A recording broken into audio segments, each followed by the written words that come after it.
Hi everyone, welcome back to JoanneTechLover. I'm Joanne, and today I'll be covering this Cooler Master Suppressor gaming keyboard. It's a keyboard for those who are more budget-minded because it gives you the functionality and look of a pricier gaming keyboard, I'd say. Here's a look at what comes in the box, the keyboard itself, which I'll go over in more detail in just a bit, but first let's take a look at some of the documentation and the cable. So first up, you get a quick user's guide. It doesn't tell you too much. Just what this keyboard is, the dimensions and all that. And then you also get some special key function guides telling you what the function keys do. And on this side, it'll teach you how to create macros on the fly, so be sure to follow those instructions. And last doc is an instructions guide on how to attach the wrist rest to the keyboard. It's currently attached, and I'm just going to show you in reverse how to unattach it. And last but not least is this cable. It's rubberized and it's mini USB to USB, and I love that it is detachable. I'm on the bottom of the keyboard right now, and there are 4 screws, 2 here and 2 here, that I need to remove and then take off the clips in order to remove the wrist rest. So I'm going to go ahead and do that right now. Now that the screws are off, I can go ahead and lift this piece and remove this little insert here carefully. And there is another one on the other side, of course, so we're going to just go ahead and do that. And there it is. The wrist rest has been removed, and it's even got its own rubberized feet on the bottom, so it stays in place on a firm surface. Very cool. And here is the other side of the wrist rest. On the bottom of the keyboard, you get some more rubberized feet, as well as angled feet with rubber ends, so that it'll be sure to stay put on a smooth surface, such as your table. But I'm going to show you what the keyboard looks like with the height, and also flat on the table. On the top right edge of the keyboard is the mini USB power port.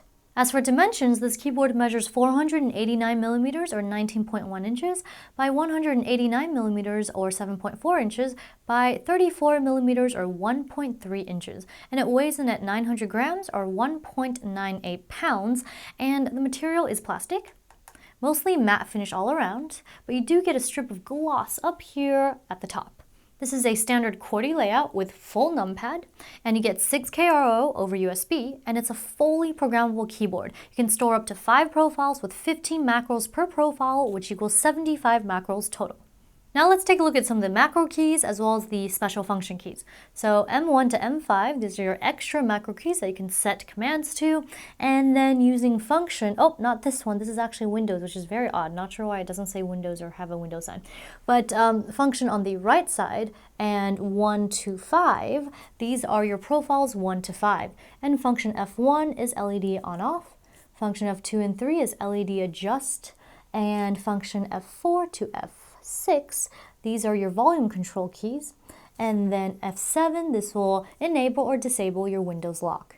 On the right side of the keyboard, we have the dedicated media keys and nums lock, caps lock, and scroll lock LEDs, and I'm going to go ahead and plug in the mini USB into this port right here so that the keyboard can go ahead and light up. This is a membrane keyboard, and I know some of you are thinking, terrible, I like mechanical, but membranes do have the pros. Like, for example, they are cheaper to produce, I believe, and also they're more quiet, so for those of you who still prefer the silent variants. And you get this bump feeling because of this harder plastic stem you get beneath each keycap. The bump feeling are like the browns, but the bump is more pronounced, and it doesn't have that mushy feeling that a lot of membranes do, so this one is pretty cool. And now for a sound test. So single key and multi-key. Now for an LED demo of the keyboard. So it's all white LEDs. It's right function actually, and F1. So this is on its lowest setting. And then there are 2 other brightness levels, and this is the brightest. So making sure it is, there it is. Here's a look at the Cooler Master Suppressor software. Right now we are in the Profiles tab, and as you can see in the keyboard RAM, it can hold up to 5 profiles. On the PC RAM, you can undoubtedly add more. I already added one.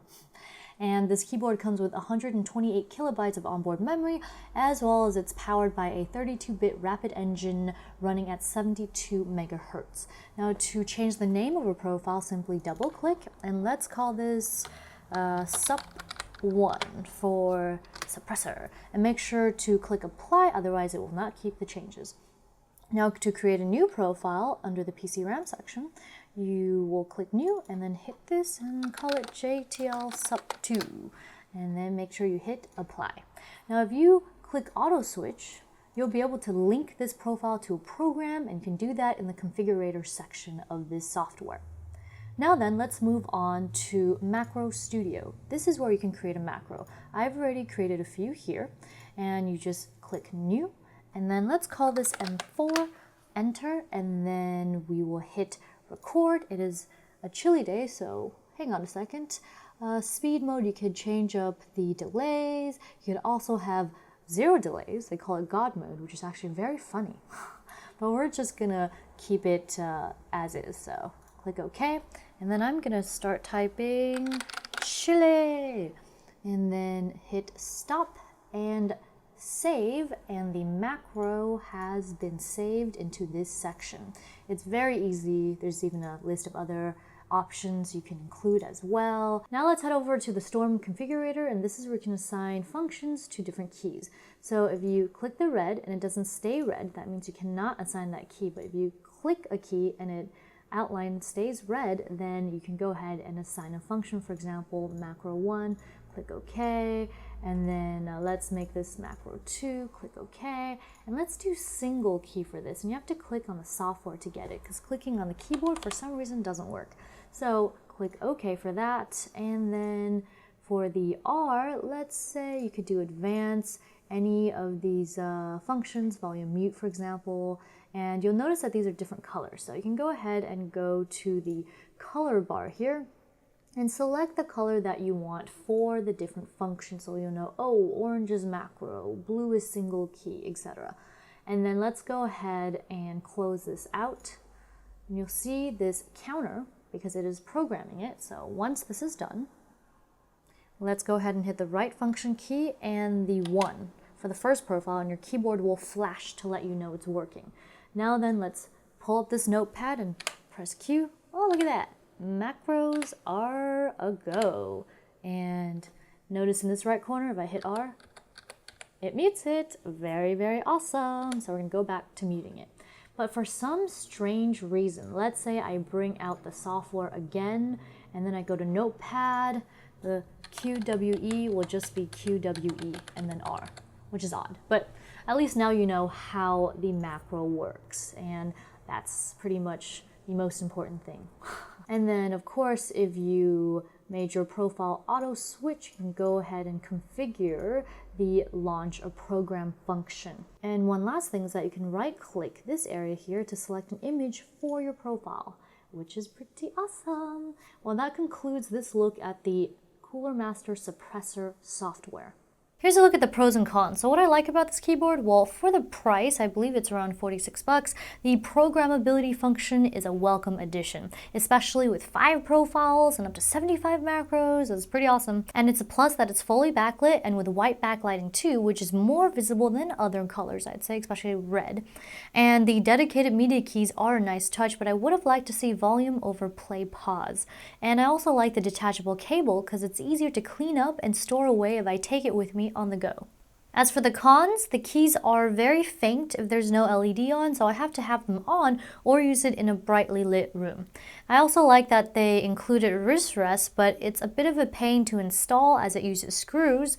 I would have preferred a snap-on design. Software could use a bit of tweaking as setting macros to certain keys wasn't as fluid, and the Windows key has a function keycap on it, so I don't understand it. Well, that wraps it up for this video on the Cooler Master Suppressor gaming keyboard. If you like what you saw and you want to see more like it, be sure to hit the like, comment, and subscribe buttons, as well as follow me on social media. JoanneTechLover Facebook fan page, JoanneTechLover again on Twitter, and JoanneTechLover once more on Instagram. Also, please don't forget to hit the donate button so you can help expand this channel and feed this techie. Oh, and I started up a new channel called JTL Lifestyle where I talk about everyday random gadgets in your life, in my life, all the like. And one last thing is storeenvy.com, where you can go ahead and check out my 8.5 by 11 inch autograph prints. I guess all that's left to say is bye bye.